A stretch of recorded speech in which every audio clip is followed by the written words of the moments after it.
The hairy-headed beast called Momo. It was just standing there. It happened so quick, it felt like my stomach dropped. It scared me to death. Evidence of the beast recovered. There's nothing that I know of that would leave a print that looks like that. Monsters that strike from the shadows. I woke up in the middle of the night and I saw a shadowy figure, and I started screaming. I was scared, inconsolably scared. The bizarre bat monster that took on an entire town. This creature terrified this town. They're afraid, what can it do to our kids? We're staying inside. It changed this town forever.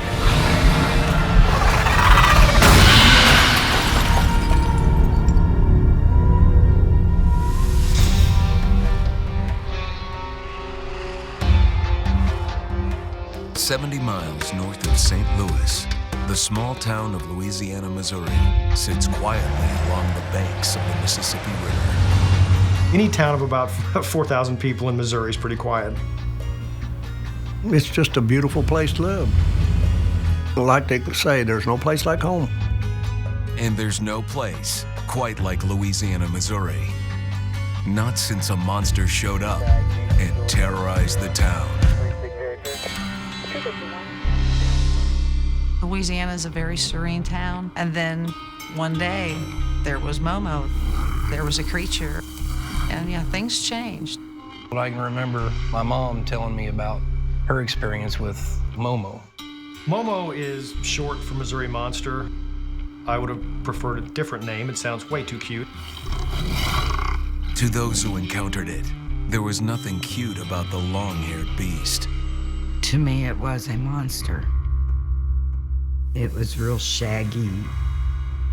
It looked like Bigfoot, except it was hairier. It was so hairy that there weren't any reports of anybody seeing its face. This creature emitted a horrible stench. It had blood on it, it was big and hairy, and it stunk. That scared us. We thought for sure whatever it was going to get us. What would draw the attention of monster hunters nationwide began with a sighting in 1972 by a 15-year-old girl, Doris Harrison. I was born in Louisiana, Missouri. Everyone that lives here knows me and my family. Before I saw the creature, everything was fine. Everything. Soon this creature changed my life. The morning of July 11th, 1972, started off as a typical summer day for Doris. I was home watching my two brothers. My younger brothers were 8 and 5. The two boys were playing. At some point, they went from the backyard into a stand of trees.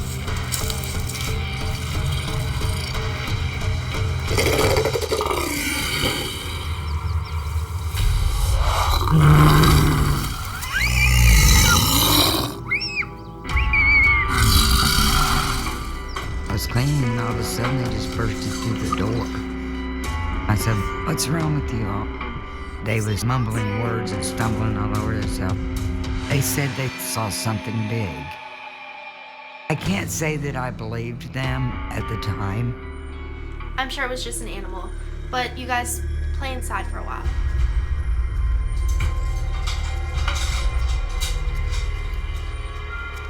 There was a window. I looked over.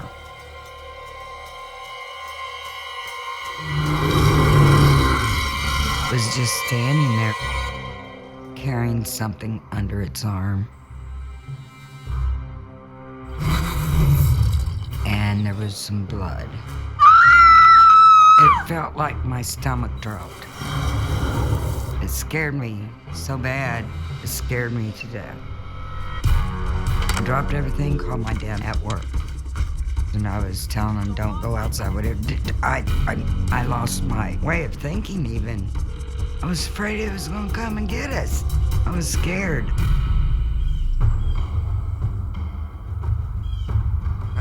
Honestly, there is a perfectly good explanation. Doris's boyfriend Richard remembers those first few hours. She still had a pretty red face, and you could tell she had been crying because she was that scared. Figure this out. That evening, Richard and Doris's father searched the woods behind the house. You could tell that something had been standing where she said she had seen it, by the massed down grass and weeds. What is this? The question was, what exactly had these children seen? The creature was large, almost 8 feet in some reports. A big giant head that almost looked like it had no neck, covered in fur head to toe. There were no Momo reports of it attacking people, of being violent towards humans in any way.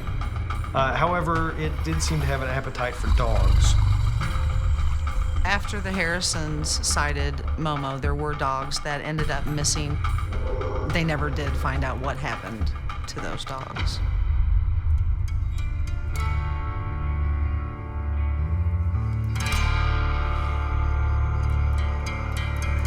The Harrison family tried to continue with life as usual. Soon after the encounter, Doris's father assembled a prayer meeting in the backyard to help family and friends cope with their fears about a beast in the woods. The spiritual comfort didn't last long. Well, we were having our prayer meeting, and there were numerous people there. It was dark, and my dad was sitting outside strumming on his old guitar, even though he couldn't play a lick. And Richard was there.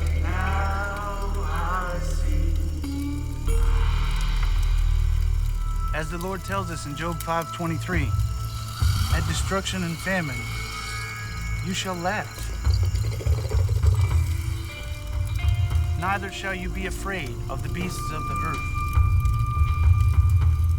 Neither shall you be afraid of the beasts of the earth. The next thing we know, it hollered. It was so loud that chills just went through your whole body.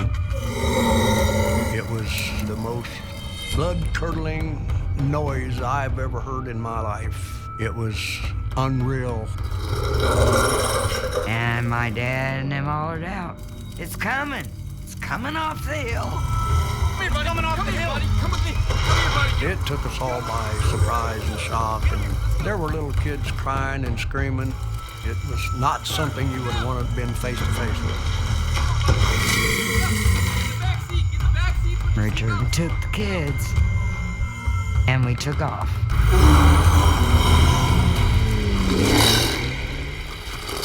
Doris and her family left their home by the hill and warned others to stay away. Momo was on the move. When I was 7 years old, I lived on a farm way out in the middle of nowhere. With reports of this creature in my backyard, basically, I was pretty scared to go outside. Our grade school is a 3-level building. And on the top floor, the kids that were in the classroom at the time looked out the window and saw Momo. Teachers saw it. There were 2 different teachers in the classroom at the time that saw it. Both those teachers and the children in that classroom still swear that what they saw was Momo. Momo was on a tear through town, stirring up trouble and fear. My great uncle Ellis, when he turned the light up in the road, there it was standing there looking at him. Thought it was about 6 foot, maybe 7 foot tall. Scared the hell out of me. I mean, I'm only 14 years old, you know.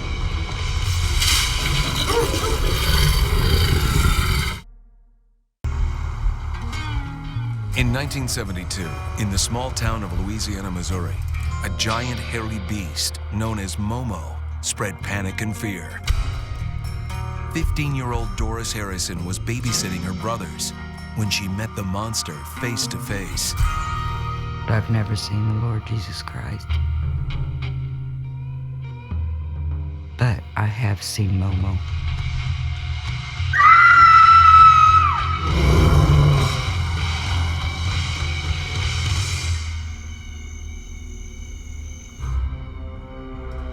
Days later, 14-year-old Dave Miner was heading to bed when he heard his uncle yelling outside. He looked like a ghost. He had a t-shirt on. You couldn't really tell the difference between his skin and his t-shirt. They were both white. He was really shook up. Dave's Uncle Ellis had been resting on the porch, his dog nearby.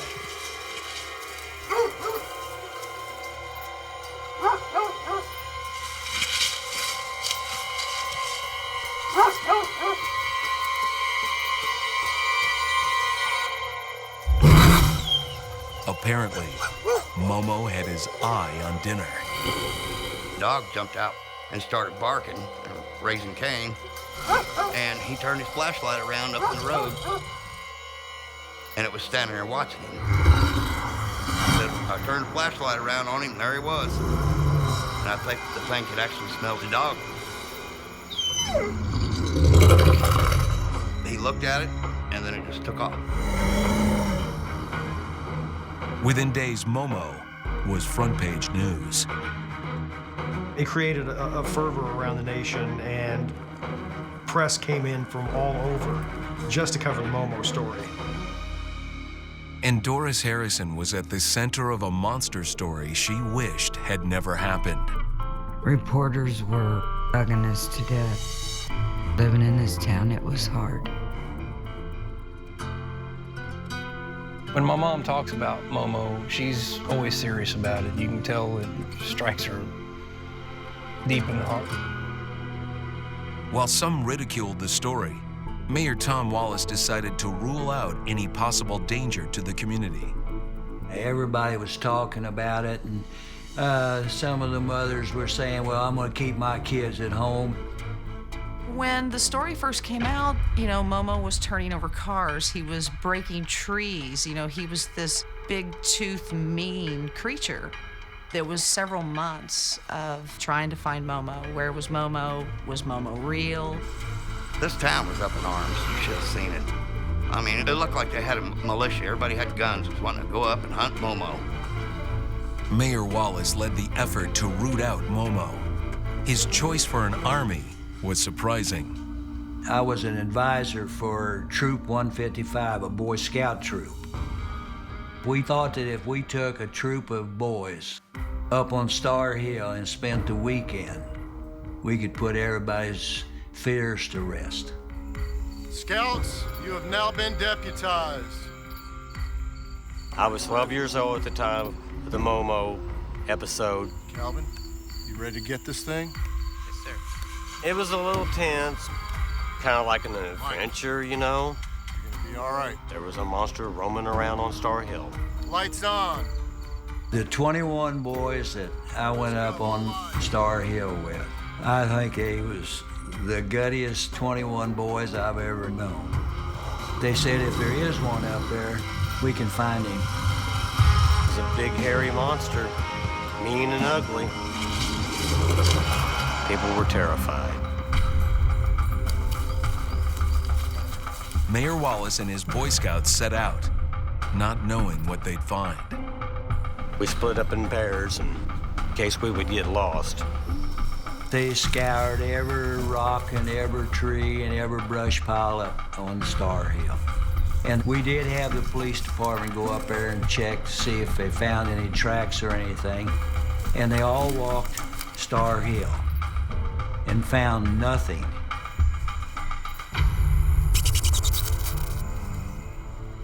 Just when it seemed the monster had disappeared without a trace, one family found a way to preserve a bit of proof. The only piece of physical evidence that I know exists from that time is this footprint.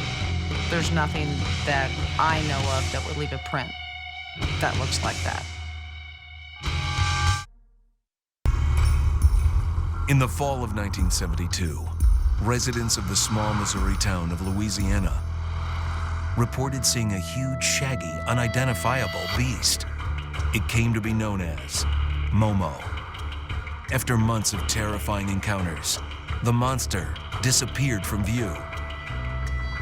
Just when the community was left wondering if what they'd feared was ever really there, someone found a clue.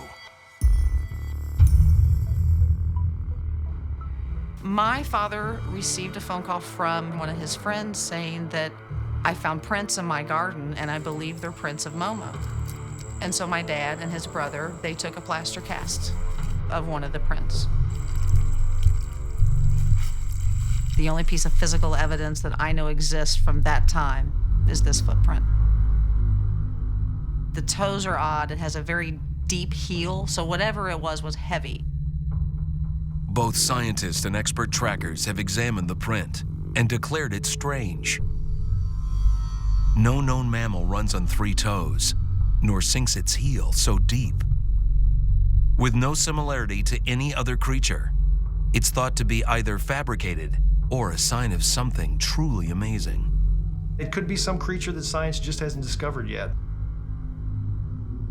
No further trace of Momo has ever been found. Yet for those who encountered it, they're certain they saw a flesh and blood monster.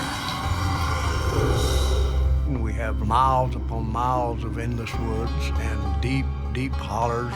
He could be just about anywhere in these thick woods we have around here. There are a lot of people in town who 100% believe that Momo exists. I've never doubted what I saw. Never, never will.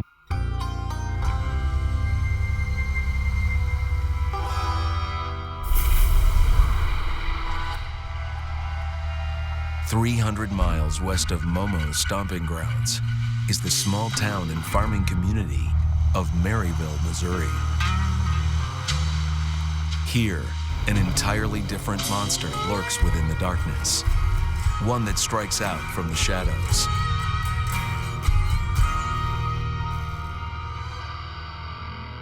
Maryville seems to harbor a mysterious phenomenon.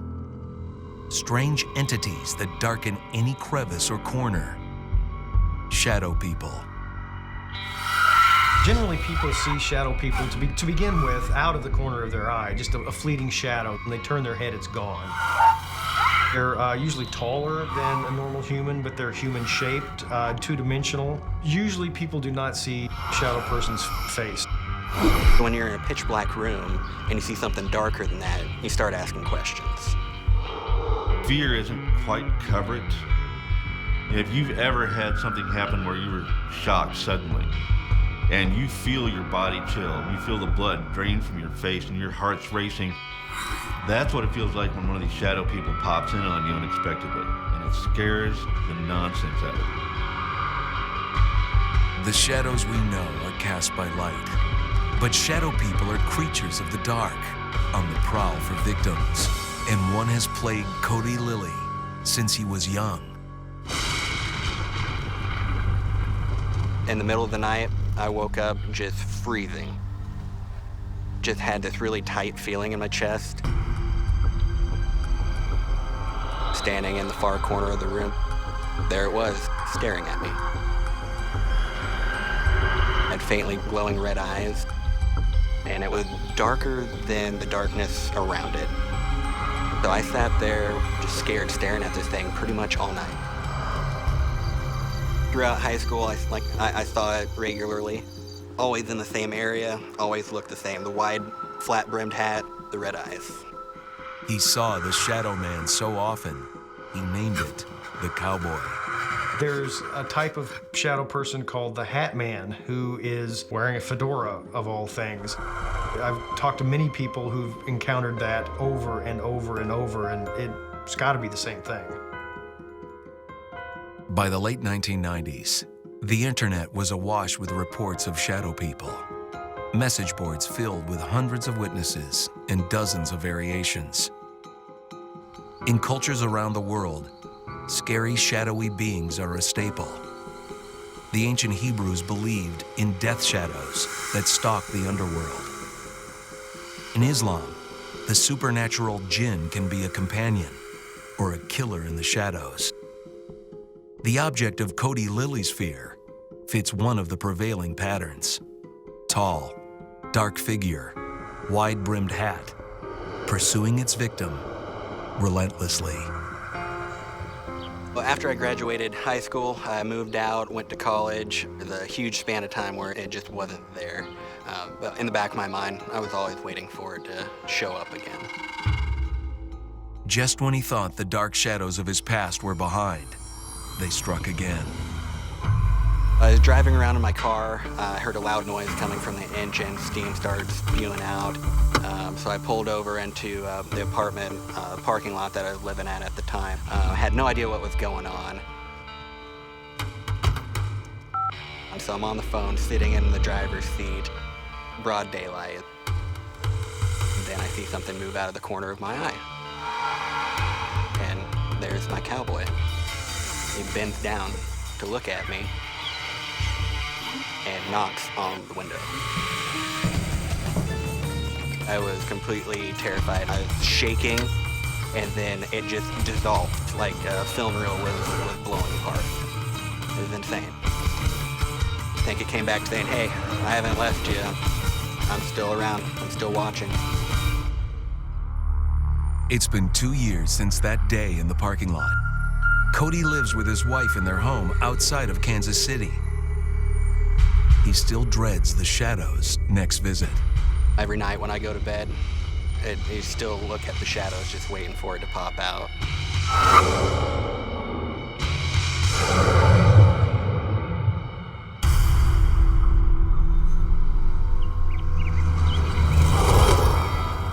Just a few miles across town from Cody, another Maryville family was also waging a battle against these shadow forces.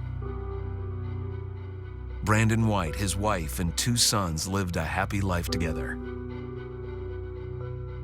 When Travis was 9 years old, Dad, where are my video games? the family moved to an old Victorian house just outside of town. We lived out in the middle of nowhere. You could see the stars. It was that far away from the glow of society. Dad, I'm gonna go see my new room. Travis was the oldest son, a cheerful, spirited child that loved to read. He was a really good kid. People loved him. He was outgoing, funny, intelligent, and just smart as a whip. Inside this big house on the prairie, the shadows were gathering.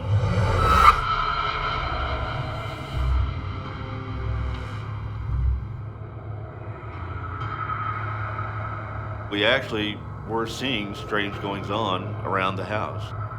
Just things that we couldn't explain, just by saying it's an old house.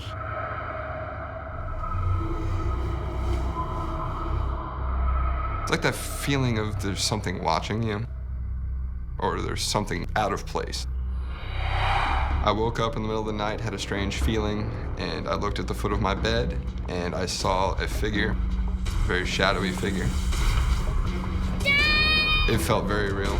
I was just scared. In Maryville, Missouri, there are rumors about shadow people. One night, 9-year-old Travis White woke up to this sinister world of shadows. I was scared. I was inconsolably scared. I had no idea what was going on, and I couldn't even rationalize why.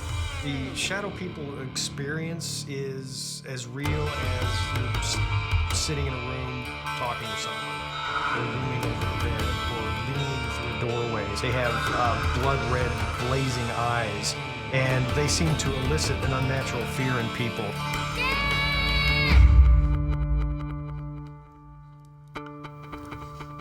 Dad, I saw the shadow again. My dad told me it was probably a bad dream. He did the whole father to make sure there was nothing in the closet or under the bed, and told me to go back to sleep. Travis's father thought it was just a bad dream, until his own horror story began. I started seeing full-figure shadow people walking around the house. And I didn't know what to make of it. I thought maybe I was seeing things, because I really didn't know how to explain that. As the years went by, Brandon didn't want to alarm his son. Little did he know, Travis was only barely holding the shadows at bay. Everything seemed to be going well. I was considering going into a seminary. I had a girlfriend. I had a lot of things that I was looking forward to.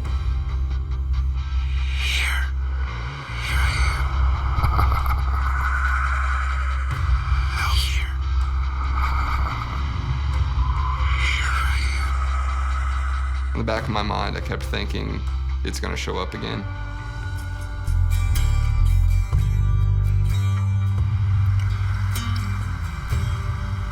Eventually, the shadow monster stepped into the light.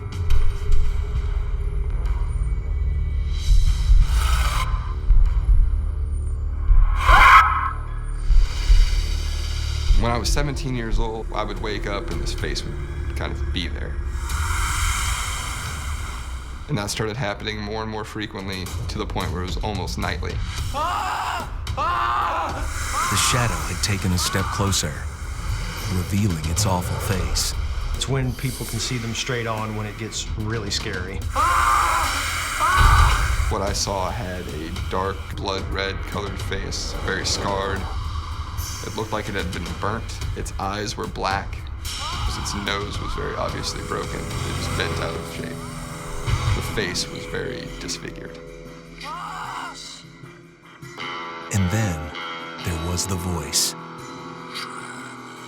It was telling me to do things. The face told me to cut people out of my life. Told me to ignore my family, to ignore my girlfriend, to ignore my best friends. And when that didn't work, the face started telling me to hurt them. Travis was losing control, the shadow taking over. I definitely felt fear for the safety of the people I cared about. Finally, one night, Travis knew he was at the crossroads. It was frightening. Watch this person that you've known his whole life turn into somebody completely different. It's scary. I saw the shadow again. He told me to kill you. And all of a sudden you could just see his eyes fixate. I could literally see the blood rush from his face. He became pale. And he started shaking. Off in the distance, I see this shadowy figure. And I could actually see two dark figures standing there. One of them was just the faintest orange glow where his face should be. That really freaked me out. You know, this is the part in the horror movies where you do something stupid and get yourself killed. I shouldn't have done this, but I turned around and I was just angry. You're not welcome here! You know, this is my son. Go away! Brandon unleashed all his fury at the dark monster that had tormented his son. And I told him to go away, and they did. And in that moment, the shadows blasted through the trees.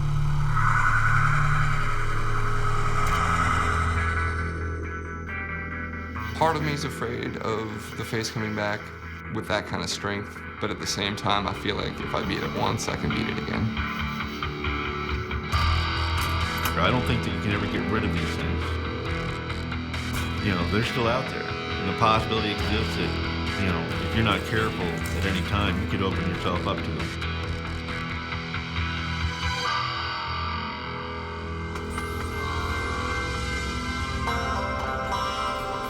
Far from the dark shadows of Maryville, across state lines into Iowa, sits a small prairie town with a supernatural history all its own.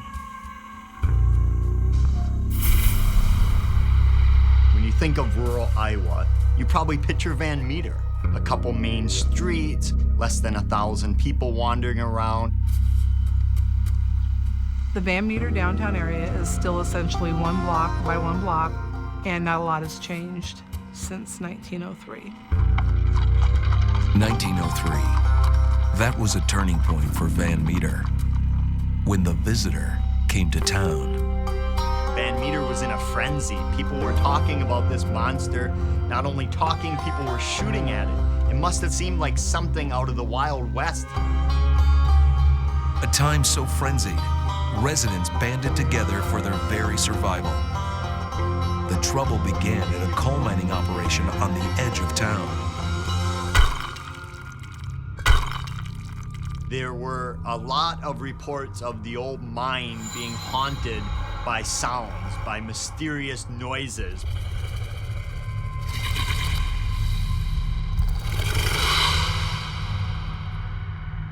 The old generation ahead of me was afraid for their kids to go up there. There was a big shaft, and we were told not to go over there because of the monster. Once from deep inside this ground, a bizarre bat creature emerged. Fantastically huge. Some of the most recognized and most respected businessmen were the ones who witnessed this giant 8-foot bat-like creature that was terrorizing the town for at least 5 nights. You had a doctor, a school superintendent, a hardware store owner, an implement dealer, one that worked at the bank. These were macho men at the time, carried weapons, they prided themselves on their bravery and confidence. But they were helpless against it. It seemed to be impervious to their weapons. They were unable to do anything to fight off this mysterious monster. This creature terrified this town. I mean, they almost lost all control because they were afraid of this monster. They're afraid, what can it do to our kids? Change this town forever.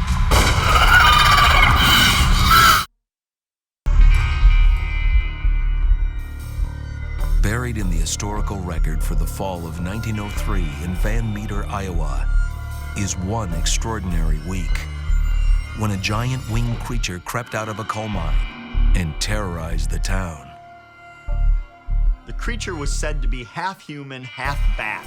It stood over 8 feet tall and had these giant featherless wings like a bird. It all began here, where the town's brick and tile factory still sits, abandoned and crumbling. It is an eerie place. Just being out there, you can get a sense of what these people went through in 1903, and it's not hard to imagine at all a giant bat-like creature flying out there today. Author Chad Lewis came to Van Meter to uncover the true story behind the legend. I thought, well, this is going to be a fun case, but it's going to be very short because it was obviously a hoax. But as we started digging, we found there was a lot more to it. As Lewis would discover, the arrival of the visitor began suddenly in the middle of the night on September 29th, 1903. Approximately 1 a.m., local businessman Eugene Griffith was coming back to Van Meter after a day of travel.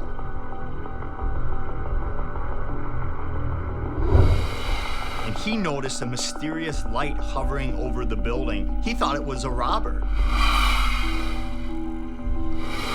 The people that actually saw this monster, they claimed that he could jump from this building to that building. It disappeared only to reappear across the street. And Eugene Griffith was amazed by this, had no idea what was going on. People thought the light was nothing more than robbers with lanterns trying to scope out the bank. But they soon found out it wasn't.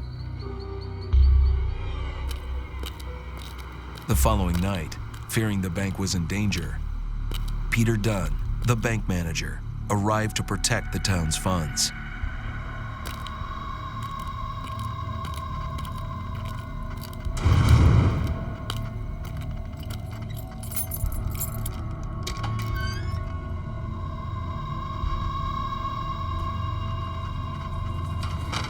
About 1 a.m. he heard the sound of someone strangling.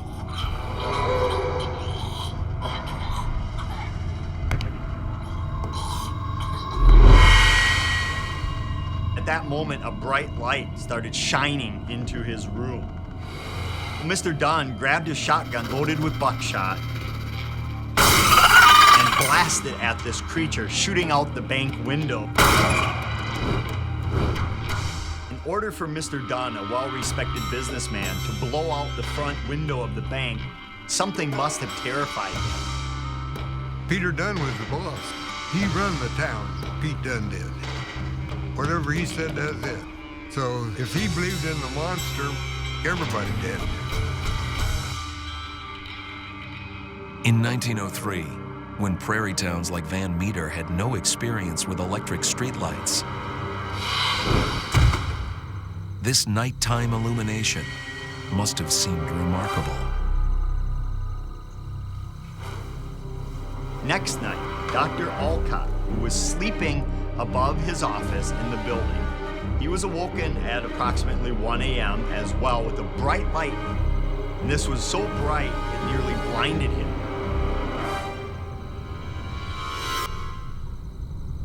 So he grabbed his gun and bravely ran outside to confront what he must have thought were robbers as well.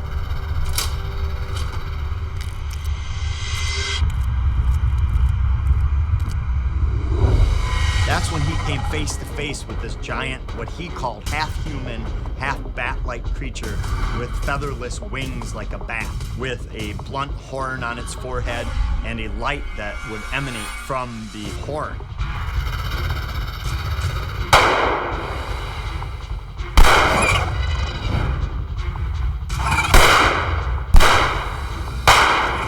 Dr. Alcott shot 5 of his 6 rounds at this creature, and either he missed all 5 rounds or they had no effect on the beast, and Dr. Alcott retreated. You can only imagine the terror going through his mind.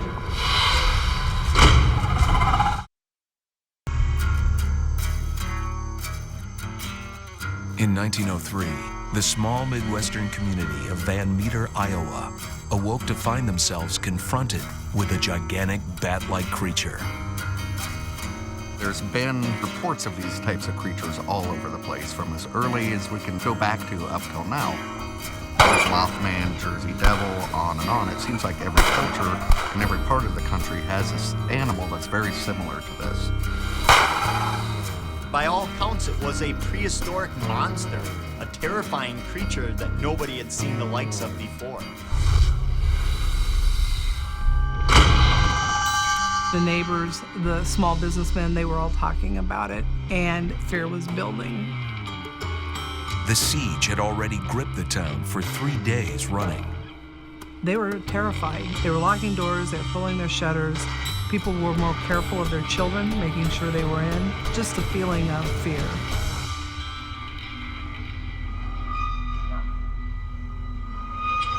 The next evening, local businessman O.V. White, who ran the hardware store, was awoken at 1 a.m. by the sound of screeching and grinding. He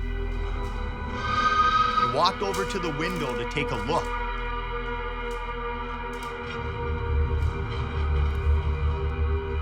He saw this giant visitor bat creature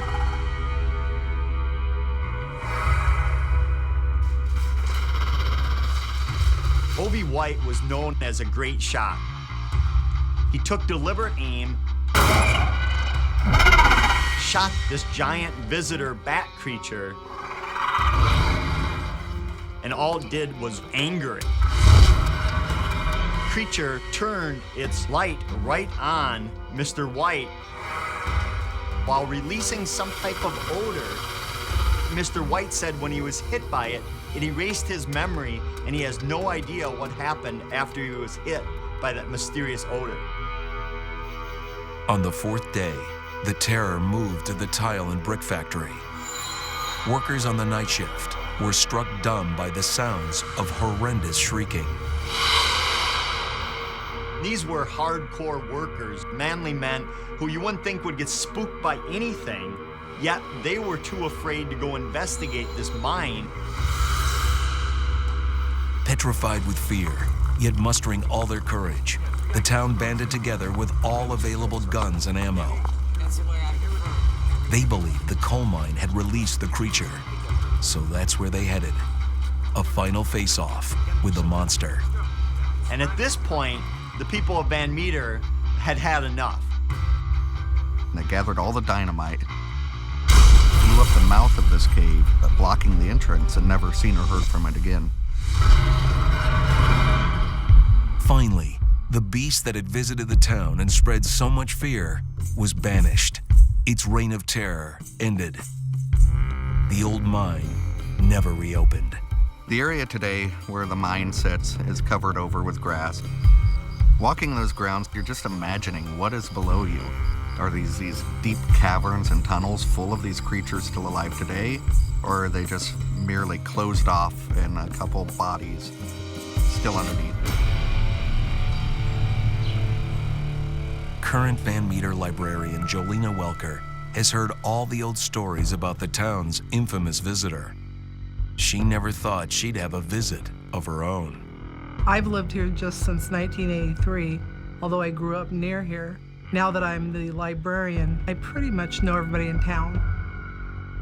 Yet Jolena felt she didn't know enough about the 1903 town panic.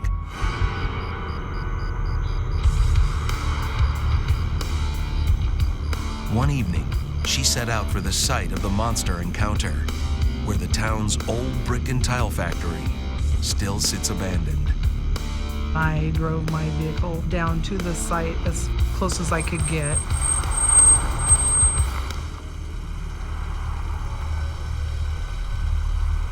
And I just thought I'd go out and look at it. I did think I might see something. The best way to describe how I felt was a very strong sense of evil.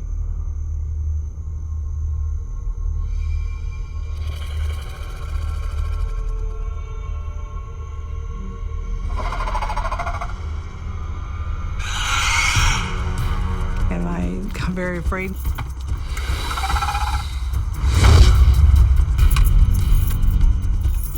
Just when Jolena was ready to flee, her car wouldn't go.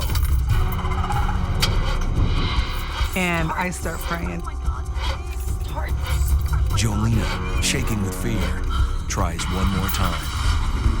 Finally, I am able to back my vehicle up and go home.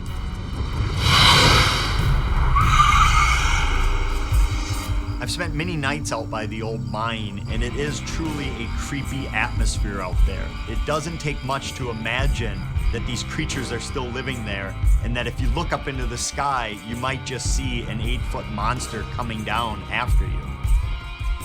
100 years ago, some unimaginable monster visited this Midwest prairie town.